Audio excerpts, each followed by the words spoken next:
Precioso Jesús, te damos gracias por un día más en el que nos permite levantarnos, Señor, porque sabemos y sentimos que tu misericordia, Señor, se extiende un día más.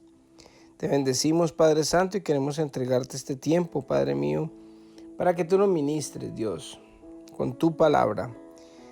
Te pedimos que tu Espíritu Santo, Señor, nos abra el entendimiento y podamos discernir lo que tú tienes para nosotros en este día, Señor. Te damos gracias, papito lindo, y quedamos en tus manos, en el nombre de Jesús. Amén y amén.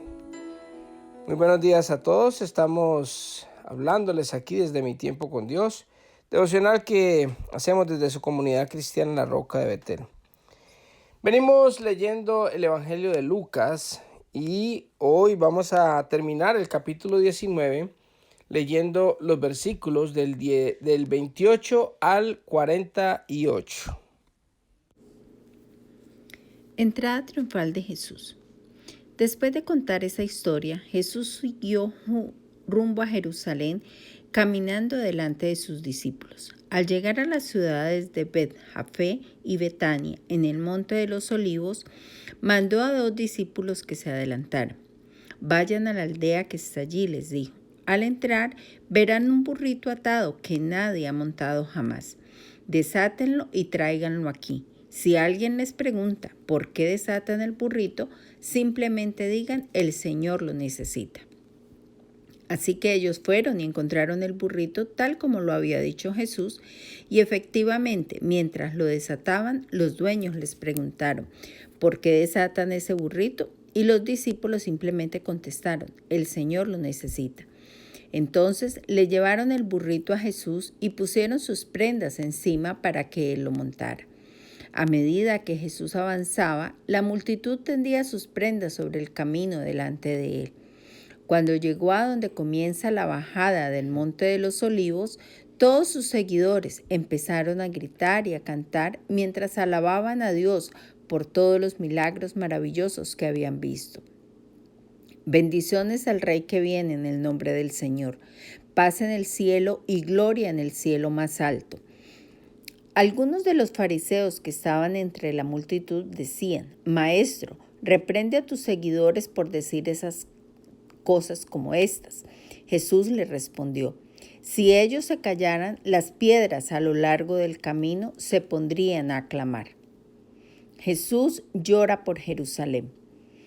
Al acercarse a Jerusalén, Jesús vio la ciudad delante de él y comenzó a llorar diciendo: ¿cómo quisiera que hoy tú, entre todos los pueblos, entendieras el camino de la paz? Pero ahora es demasiado tarde y la paz está oculta a tus ojos. No pasará mucho tiempo antes de que tus enemigos construyan murallas que te rodeen y te encierren por todos lados. Te aplastarán contra el suelo y a tus hijos contigo. Tus enemigos no dejarán una sola piedra en su lugar porque no reconociste cuando Dios te visitó. Jesús despeja el templo. Luego Jesús entró en el templo y comenzó a echar a los que vendían animales para los sacrificios. Les dijo: las Escrituras declaran: mi templo será una casa de oración, pero ustedes lo han convertido en una cueva de ladrones. Después de eso, enseñó todos los días en el templo, pero los principales sacerdotes y los maestros de la ley religiosa, junto con los otros líderes del pueblo, comenzaron a planificar cómo matarlo. Pero no se les ocurría nada, porque el pueblo prestaba mucha atención a cada palabra que él decía. Bueno, con esto culmina el capítulo 19 del Evangelio de Lucas. Y mire que en su encabezado empezamos a ver la entrada triunfal de Jesús a Jerusalén. Recordemos que él, cuando estuvo en Jericó, estuvo hospedado en la casa de Zaqueo, un jefe de cobradores de impuestos. Pero la gente, ellos estaban convencidos que Jesucristo iba a Jerusalén era a derrocar al Imperio Romano para devolverle el poder a Israel y sacar a los romanos de ahí. Por eso él les dijo la parábola de los 10 siervos, de que en una parte había un príncipe que iba a ir como que a donde el emperador, para que el emperador lo nombrara rey, y cuando él iba saliendo, antes de irse, nombró a 10 personas para que ellos empezaran a trabajar un dinero que él les estaba dando. Y después, cuando él iba llegando, también mandaron una delegación, la gente de esa tierra, de esa nación, para que decirle al emperador que ellos no querían que lo colocaran como rey. Y esta es la semejanza de lo que Dios está mostrándonos hoy. ¿Por qué? Porque es que en este momento Jesucristo va a entrar a Jerusalén en un pollino, en un burrito, y ese burro da el significado de paz, viene como príncipe de paz, así como la parábola, el príncipe va entrando, va a llegar al punto donde va a ser coronado, pero no va a ser coronado en el palacio de pronto del rey, sino que va a ser coronado en una cruz, porque después cuando suba a los cielos, cuando él resucite y suba a los cielos, va a ser coronado como rey de reyes, señor de señores en el cielo. Entonces, esa parábola se asemeja mucho a esto, pero lo que la gente empezaba a hacer es que, como estaban pensando de que Jesucristo, con los milagros que había hecho, con todas las manifestaciones que Dios le permitió hacer aquí en la tierra, porque él era 100% hombre, pero 100% Dios, y estaba sujeto al Padre. Y él, con todas las manifestaciones y milagros y prodigios que hacía aquí, entonces ellos pensaron que él venía a hacer algo terrenal, algo que fuera el derrocamiento del Imperio Romano. Y mire que ellos colocaban las palmas cuando él iba pasando y decían: bendiciones al Rey que viene en el nombre del Señor, paz en el cielo y gloria en el cielo más alto. Esto es cierto, porque esto está escrito en la palabra de Dios. Esto lo dice en Salmo 118, 26, en el mismo Salmo 148, 1. Y es cierto, estaba escrito para que el Mesías llegara y entrara así. Pero ellos estaban puestos, sus ojos era en lo terrenal y no en lo espiritual. Mire que las buenas nuevas de Jesucristo es que Jesucristo entra a Jerusalén, va a ser crucificado, va a pagar muy caro el precio de nuestro pecado para que nosotros podamos ser rescatados, para que esa abertura, ese abismo que nos separaba de Dios el Padre, ya no quede en ninguna abertura, sino que por medio de la cruz Él pone el puente para que nosotros podamos entrar a la presencia de Dios y ya la muerte no tenga ningún dominio sobre nosotros. ¿Por qué? Porque nosotros, al recibir a Jesucristo como Dios y Salvador, ya nuestro pecado está pago por el sacrificio y la cruz de Cristo Jesús. Entonces podemos tener una eternidad con Dios. O sea, es algo maravilloso. Ese es el evangelio de Cristo, ese es el evangelio de Dios, que Dios en su infinita misericordia y por gracia nos envió a su Hijo para pagar por nuestros pecados, y hoy nosotros tenemos entrada y acceso al trono de la gracia. Lo que esta gente en Jerusalén estaban convencidos era en la parte de los beneficios terrenales. Y mire, quiero decirle algo, hoy en día pasa mucho, hay muchas personas, y yo soy uno de los que me acerqué en un principio cuando yo no creía en el Señor y recibo al Señor. Yo entré a la iglesia más que todo fue por los beneficios, porque estaba en la bancarrota, porque estaba siendo perseguido, porque tenía muchos problemas en mi matrimonio. Entonces, básicamente yo fui a la iglesia para que Dios me devolviera el dinero, para que arreglara mi matrimonio, para que hiciera cosas terrenales. O sea, ese era mi enfoque en un principio, y creo que es el enfoque de muchas personas o de todos cuando llegamos a los pies de Dios. Puede ser por una enfermedad, puede ser por una situación económica difícil, puede ser por cualquier cosa que le haya pasado a cualquier persona, el matrimonio roto, problemas con un hijo, drogas, alcoholismo, cualquier cosa. Pero cuando nosotros ya conocemos la verdad, cuando ya sabemos qué es lo que verdaderamente venimos a hacer a la iglesia y qué es lo que verdaderamente tenemos con la relación de nuestro Dios, vemos que el reinado de Dios celestial viene a nuestras casas, a nuestras vidas, a nuestros hogares, a nuestro matrimonio. Y mire que, ¿qué es un rey? Un rey o un reino es algo donde una persona que está puesta como rey empieza a darle órdenes a uno, y uno empieza a manejar su vida dependiendo de los estamentos o los estatutos de ese reinado. Por eso en el Padre Nuestro Señor decía, Padre nuestro que estás en el cielo, santificado sea tu nombre. Venga a nosotros tu reino y hágase tu voluntad aquí en la tierra como en el cielo. Entonces, ¿qué pasa? Cuando nosotros vamos a la iglesia y solamente estamos esperando los beneficios económicos o materiales, dejamos de disfrutar el reino de Dios celestial, porque no hacemos a Dios, nuestro Rey, sino que simplemente estamos detrás de las bendiciones, de la añadidura.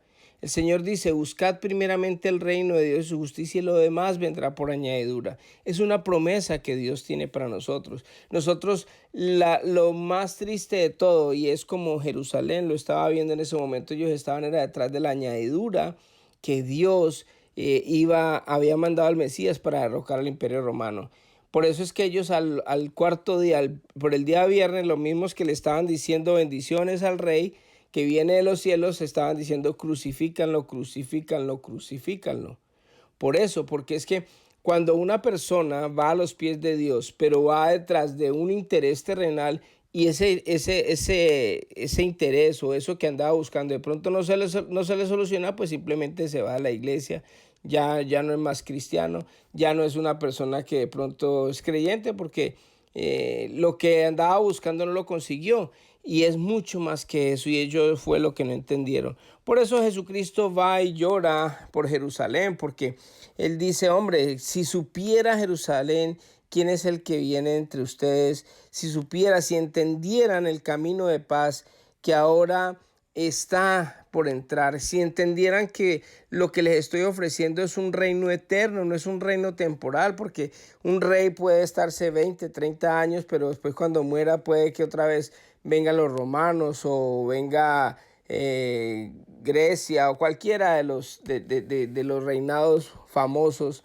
o grandes o populares y vuelven y se toman a Jerusalén y a Israel, pero Él les estaba ofreciendo a ellos algo maravilloso, algo grandioso, que es el reinado de los cielos.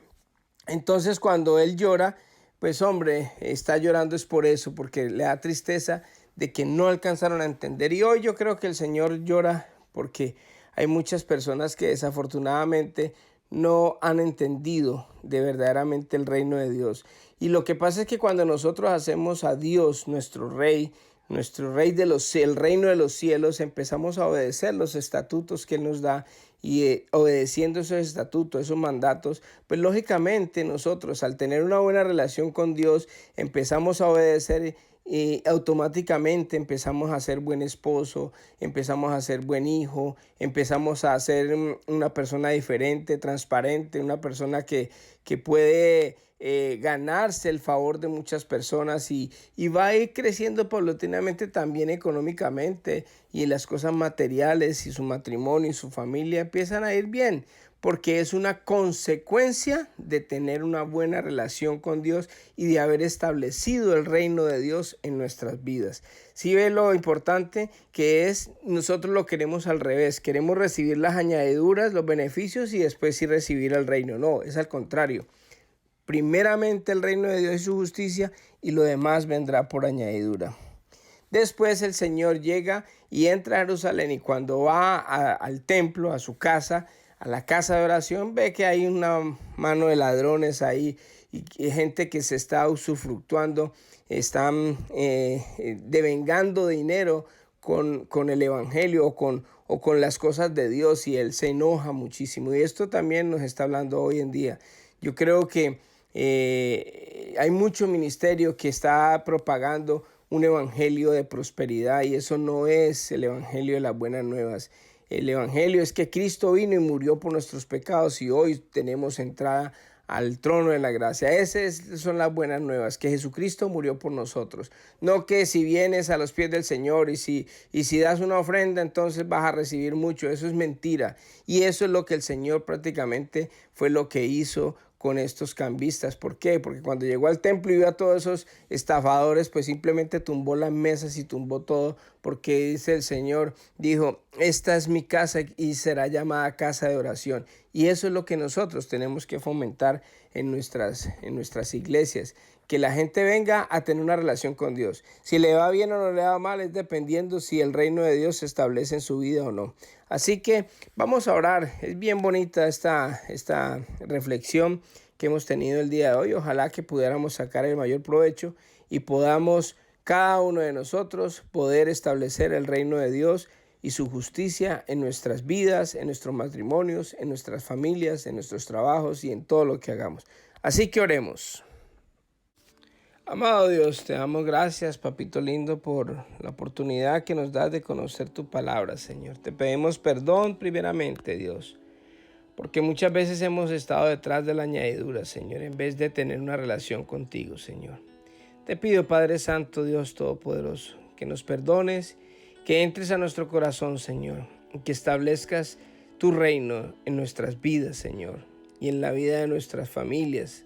Te doy gracias por cada oyente de estos audios, Señor, y te pido de todo corazón, Señor, que tomes el control de nuestras vidas y de este día, Señor. Te lo entregamos todo a ti, Señor, en el nombre de Jesús. Amén y amén.